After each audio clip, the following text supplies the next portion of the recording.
world. I could feel all this death. Everything they've built will fall! And from the ashes of their world, we'll build a better one!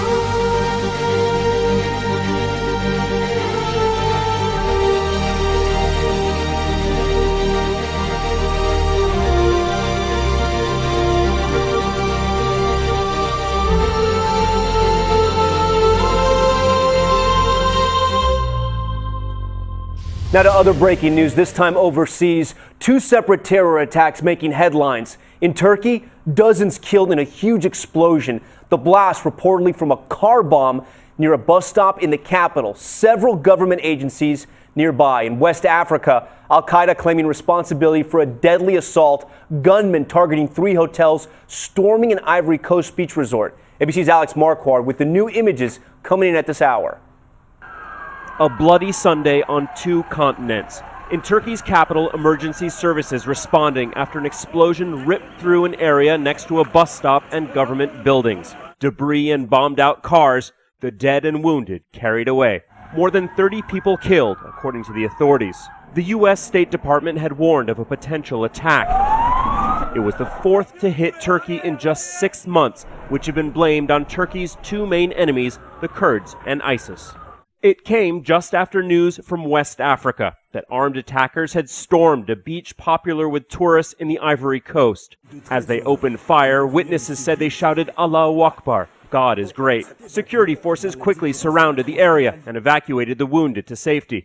The government said 16 people were killed, in addition to 6 attackers, who were believed to be from the Al-Qaeda affiliate in Africa after they claimed responsibility. It's the 3rd time they've struck in the past 4 months after carrying out deadly attacks on hotels in 2 nearby countries, Mali and Burkina Faso. The frequency of these global terror attacks is growing. Whether it's Turkey, West Africa, or here in Europe, intelligence officials say the question about the next attack is not if, but when. Severe weather slamming the Midwest, storms, twisters ripping through the region overnight. 20 million people caught in its path. Ginger, of course, is tracking it off for you. Yes, Robin, I start with a picture of the Willis Tower, lightning striking downtown Chicago. At least 50 severe storm reports from Missouri to Michigan overnight. Overnight, hail, lightning, and tornadoes. 3 vortices on the ground. At least 9 reported twisters spinning through Iowa and Illinois. Watch as lightning illuminates the horizon in Green Valley, revealing a haunting, rotating sky. In Springfield, 2 funnel clouds just hours ago. After a night of severe weather in the Prairie State, this morning, officials are still assessing all the damage. Winds in excess of 70 miles per hour, destroying numerous homes and structures. The severe winds ripping this barn apart, these horses hitting the highway. Cars creeping along roads as they take a hammering from golf ball-sized hail. In Leroy, Illinois, an inch of hail on the ground and fog rolling in, making for a ghoulish scene for those still on the road.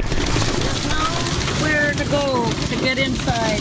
In Iowa, hail hitting so hard, drivers taking shelter. The damage to communities in southeastern Texas is unmistakable. Parts of the vital Interstate 10 along the Texas-Louisiana border are shut down as the Sabine River rises to record levels. In Deweyville, hundreds of homes are damaged from some of the worst flooding this town has ever seen. Lots of people in Deweyville have lost everything that they have. Their homes are flooded completely. Mark McCall is the fire chief. Oh, it's devastating. We've gone through 2 hurricanes and we didn't see this. We've gone through droughts, fires, But this rising water like this, we've never seen this. We rode along with rescuers as they checked on people. Left behind, stranded dogs. Oh, poor thing. Horses and other pets, along with those people still refusing to leave despite the mandatory evacuation order. When the house goes underwater, I'll leave. Until then, no, I'm staying right here. The people that were born and raised here are going to rebuild, and they're going to stay here. It's the 7th day we've been covering severe flooding in the south, and if you are feeling flood fatigued and you think every picture you're seeing is starting to look the same, let me tell you, this is some of the worst that we have seen. It is 5 miles between us and the downtown Deweyville, and everything is underwater. The National Weather Service is using the word catastrophic. The flooding on the Sabine River here near Deweyville is the highest it's been in 100 years. Floodwater has submerged the town of Deweyville, Texas, turning this community of about 1,000 people into an island. Homes, schools, and cars are buried underwater. Yeah, we've been kind of going around the clock between the houses trying to get stuff high as we can. I don't know if it'll be any good, but we tried. Mandatory evacuations have been ordered for areas along the Sabine River, which is swollen to unprecedented levels. But some people have decided to stay. Been here probably 50 years. I'm just sitting here waiting, watching, keeping my house safe. After days of torrential rain, record amounts of water were released from the Toledo Bend Dam upstream. That water is now rushing down the Sabine River and right into the town of Deweyville. Well, I'm 75 years old. Never saw it like this before. In Louisiana, the severe flooding has damaged more than 6,000 buildings. The Pearl River near Slidell has reached its second highest crest on record as water continues to push toward letting the building sit there, especially with the continuous erosion of the bluff, poses a hazard for people that are walking on the beach. And so it's very important for us to address that hazard. Well, the demolition is supposed to, is scheduled to last between 4 to 5 days. We're on our 3rd day today, and as you can see, the structure itself has been totally taken down. It's just a matter of processing the debris that we have and hauling them into a sanitary landfill. That is the primary concern, that as the bluff erodes, then there's no proper support for the building, and eventually it will fall into the ocean. So it's really bittersweet to see that happen. I mean, I really spent a lot of time trying to save these buildings. It really is a special place. It's like I said before, it's a poor man's Malibu, but nowhere else do you have the view that you have. A 16th century Dominican church has emerged from the waters of the Benito Juarez Dam in Jalapa del Marquez due to a drought that has occurred in recent years in the Oaxaca region of the Isthmus of Tehuantepec. Although the bell tower and part of the church dome have been destroyed, the building is still virtually intact after spending more than 50 years underwater since the dam was filled to help irrigate agricultural lands. Esta iglesia se construyó entre 1550 a 1600. El tiempo de que lleva sumergida en el agua la iglesia es a partir de 1962. Del 62 para esta fecha es el tiempo que está dentro del agua. Y esta fue la iglesia principal de Santa María, Jalapa del Marqués. The lack of rain in recent years has led to the dam losing over 50% of its capacity, bringing the remains of the church back to the surface. This is the 3rd time the church has appeared above the waters, with the last time being in 2008. Así solo se aprecia en los tiempos cuando hay años que no llueve bien y que la sequía es muy grande, entonces cuando baja el nivel del agua. The nearly 1,000 fishermen in the area are concerned about the drought as the dam continues to decline. Mexico's National Water Commission, CONAGUA, has reported that the dam is now at 40% capacity. Sí, esto ya nos indica de que ya nos empieza a preocupar por la situación de que el nivel del agua ya va a estar bastante bajo, ¿sí? Entonces, si la presa se llega a secar, vamos a padecer muchas necesidades porque de esta presa dependemos mucha gente. Meanwhile, the appearance of the church is being used by fishermen to take tourists for boat rides.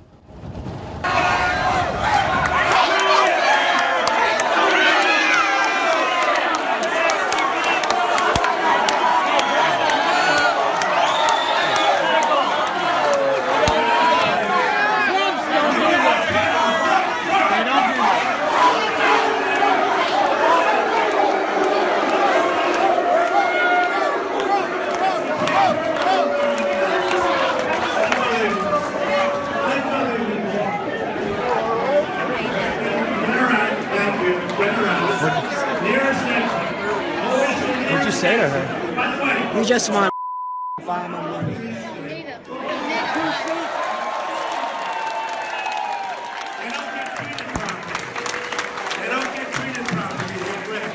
For the second time in a month, vandals have targeted Donald Trump's face on this street-level billboard advertising a local hair salon, both times with a swastika image. Kind of hits you in the gut when they do it twice. Business owner Dave Lemke says his surveillance camera right above the billboard caught the vandals in the act. You can see 3 males walk up around 1 a.m. Friday, and in the lower left corner you can barely make out one person vandalizing the sign, while another appears to be shooting video on his phone. Some neighbors say they're concerned about the offensive graffiti. I mean, putting a swastika up there, come on, that's ridiculous. That spray-painted graffiti on the other side of that building has upset a lot of people here in this neighborhood. But it's really hit a nerve right across the street here at Jewish Family Services. In a statement when asked about the billboard, Ilana Khan of the Jewish Community Relations Council said, "We're definitely seeing an increase in racist and hateful language around this election, and it's very troubling." Meanwhile, some in this East Side neighborhood believe the vandalism isn't a surprise given the current political climate. Honestly, I'm not surprised. There's a lot of turmoil going on in American politics. Now, the business owner tells me that he reported the vandalism to police today, but he says he's not sure what to do with the billboard. The graffiti won't wash off. The last time this happened, he said he had to spend a couple of $1,000s to replace the entire billboard, which he says is the most popular ad he's ever had for his business. Reporting live in downtown Milwaukee, I'm Kent Wainscott, WISN 12 News. The colors of the Brazilian flag occupying São Paulo's iconic Paulista Avenue and streets across the country from north to south. Protesters of all ages are here calling for the impeachment of President Dilma Rousseff and an early end to the Workers' Party's 14 years in government. The huge mistrust faced by the president is evident everywhere. All the levels of the government are corrupt and crooks, and we want to get rid of all of them. Everything. We want our country back. We want Brazil back. They are killing the land, the economy, everything. It's very, very bad, very, very sad. And we hope a new Brazil. Brazil's optimistic boom years had been fueled by high commodity prices, but the country is now facing its worst recession in decades. The economy shrunk 3.8% last year. President Rousseff has been accused of mismanaging the economy and is stuck in a deepening political crisis due to the so-called car wash scandal. Investigators found that hundreds of millions of dollars were siphoned from state-run oil company Petrobras in the biggest corruption scandal in Brazilian history, involving high-profile politicians, construction companies, and middlemen. Last week, former President Luiz Inácio Lula da Silva, the founder of the ruling Workers' Party, was detained for questioning. Prosecutors say he benefited from the corruption scheme, but his supporters were outraged and accuse investigators of being partisan and acting to destabilize the government. The move increased pressure on President Rousseff, who defends her mandate. A renúncia é ato voluntário. Resignation is a voluntary act. There is no legal basis for me to leave my position. I will not leave this mandate without a reason. Political scientist Rafael Cortez says large popular pressure could tip the balance against the government. But the question is the lack of popularity of the president and the economic crisis that we are living right now reasons enough in order to make the impeachment or not? The voice of the streets today may be an argument for key allies of the government to withdraw their support, leaving the president even more isolated than she already is ahead of the impeachment proceedings. Julia Carneiro, BBC News, São Paulo. Russian forces have started to withdraw from Syria. Military jets took off this morning from their base in Syria to return to Russia. Russian President Vladimir Putin says Moscow has accomplished nearly all of its goals in the conflict. Foreign correspondent Holly Williams has reported extensively from inside Syria, and she's here with us in Studio 57. Holly, good morning. Putin is saying they've accomplished their goals, but what does it really mean? We don't know. This has taken pretty much everyone by surprise.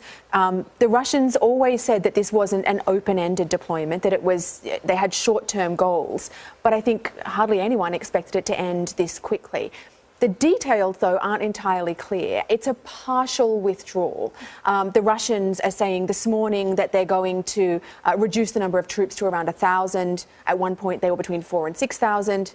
I guess more importantly, too, bottom line, what does it mean for Assad? Does it weaken Assad? Well, what is the message that Putin is sending here? Is he saying to the West and other supporters of the Syrian rebels, we've shown what we can do, we've shown that we can prop up the Syrian regime? Or is he saying to Assad, you're kind of on your own now, you're going to have to reach some kind of political settlement with the rebels? It's unclear. Well, we hope that's what it is, in fact, that'll somehow force Assad to say, I've got to negotiate now.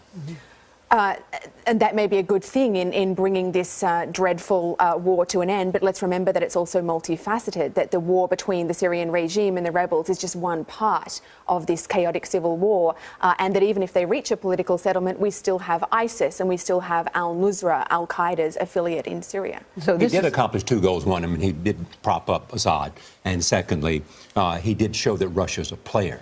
Mm-hmm. That's absolutely true. In the first half of last year, the Syrian regime was looking very weak. Putin and the Russians have turned the tide in that part of the Syrian civil war. How strong are the forces we support? Well, the US supports a myriad of forces within Syria. The rebel forces are looking increasingly weak. They've been the main target of these Russian airstrikes. The US is also supporting Kurdish fighters. And one of the most interesting things in the last few weeks is that we've seen those two groups fighting against each other. Yeah. You're reporting. It's fifth anniversary. It's so good to see you at the table, Holly. I always get very worried when I see you out in the field, but you always do a great job. It's good to be here. Glad to see you very much. Holly, on this day, the 5th anniversary of the Syria conflict, that is where I had hoped to be, in Syria, helping UNHCR with returns and watching the families I have come to know to be able to go home. It is tragic and shameful that we seem still so far from that point. We cannot manage the world through aid relief in the place of diplomacy and diplomatic solutions. We cannot discuss this as if it were a problem confined to the situations of tens of thousands of refugees in Europe. We cannot improve this reality by partial responses, or by responding to some crisis and not others, or by helping some refugees and not others, or by excluding Afghan refugees, among others, or by making a distinction between refugees on the grounds of religion. Frightening report about missiles on a passenger plane. Authorities trying to determine if two Hellfire missiles, they have warheads designed to shoot down helicopters, were headed to the U.S. The FBI is investigating, and our Chief Justice correspondent Pierre Thomas is in Washington with the latest. Good morning, Pierre. Good morning, George. U.S. authorities are trying to check the credibility of this report, and they want to know if these missiles are operational, because if they are, the security implications to the U.S. homeland would be significant. Overnight, a European television network reporting that two Hellfire missiles were discovered by Serbian officials at their Belgrade airport, allegedly bound for the U.S. According to European press accounts, bomb-sniffing dogs found the missiles in wooden coffins during a search of cargo on a plane that had flown in from Lebanon. The lethal missiles used to engage a variety of targets weigh roughly 100 pounds, and if armed, are equipped with explosive tips and radar-guided systems, normally attached to fixed-wing aircraft and unmanned aerial vehicles. You never want a weapon like this found aboard any passenger-type plane. This morning, the critical question, if these missiles were being sent to the U.S., exactly who was going to receive them, and what were they going to be used for? The most important issues for the FBI is tracking the origin of these two Hellfire missiles and what was really the initial intent of sending them. A U.S. military official tells us that no Hellfire missiles are known to be missing from the U.S. inventory, but the FBI is aware and looking into this report. Former South Carolina trooper faces up to 20 years in prison after pleading guilty in a racially charged shooting. Sean Grobert was led from the courtroom in handcuffs. You see there yesterday. The main evidence was this videotape where the trooper asked a black driver for his license and then shoots him 4 times as the man reaches into his car. His wallet can be seen flying out of his hands. The driver survived. A 2.2 magnitude artificial earthquake shook up the North Korean capital of Pyongyang at around 12:30 p.m. today local time. Seoul's meteorological agency says it picked up the tremors in an area roughly 34 kilometers southeast of the capital. Officials add it's unlikely to have resulted from a nuclear test, judging by the location and magnitude of the seismic event. According to the weather agency, the depth of the seismic center was just 1 kilometer below ground. An American college student this morning faces 15 years of hard labor in a North Korean prison. The University of Virginia undergrad was sentenced overnight for allegedly trying to steal a propaganda banner. He was taken into custody in January while visiting Pyongyang. Seth Doan is monitoring developments from Tokyo. Seth, good morning. Good morning. Otto Warmbier was charged with subversion in a trial that lasted just an hour. The University of Virginia student was paraded through North Korea's highest court today, handcuffed and shuffling past photographers. Otto Frederick Warmbier was detained in January as he prepared to leave North Korea after visiting the reclusive country with a tour group. Today was the first we'd seen of the 21-year-old since his tear-filled apology broadcast on state media in late February. I entirely beg you, people and government of the DPR Korea, for your forgiveness. Please, I have made the worst mistake of my life. In that bizarre, rambling, and likely forced confession, he claimed to have tried to steal a political banner from his Pyongyang hotel as a souvenir for a family friend. Warmbier is the latest American to be detained in the North. Kenneth Bae was sentenced to 15 years for attempting to overthrow the government, but was released in 2014 after serving less than 2 years. On the same day, another American, then 24-year-old Matthew Todd Miller, was also released. He'd been sentenced to 6 years for committing hostile acts, but served just 2 months. When we've visited North Korea, we've been closely monitored, and our bags have been carefully checked, going both in and out of the country. In that statement, Warmbier said that he took that poster from an employees-only floor at the hotel in Pyongyang. I've stayed in that same hotel, and there are indeed floors that are off-limits to visitors. CBS News reached out to his family, but we have not heard back. Gail? There is no greater priority for this administration than the welfare and safety of U.S. citizens abroad. We understand, we've seen the reports that a North Korean court convicted a U.S. citizen, Otto Warmbier, of hostile acts against the DPRK. Mr. Warmbier was reportedly sentenced to 15 years of hard labor. The allegations for which this individual was arrested and imprisoned would not give rise to arrest or imprisonment in the United States or in just about any other country in the world. Now, despite official claims that U.S. citizens arrested in North Korea are not used for political purposes, it is increasingly clear that the North Korean government seeks to use these U.S. citizens as pawns to pursue a political agenda. This underscores the risks associated with traveling to North Korea, and the Department of State strongly recommends against all travel by U.S. citizens to North Korea. And there's additional information about that on the State Department website, and I would encourage people to visit travel.state.gov if for any reason they do happen to be considering travel to North Korea. But now that Mr. Warmbier has gone through this criminal process, we strongly urge the North Korean government to pardon him and grant him special amnesty and immediate release.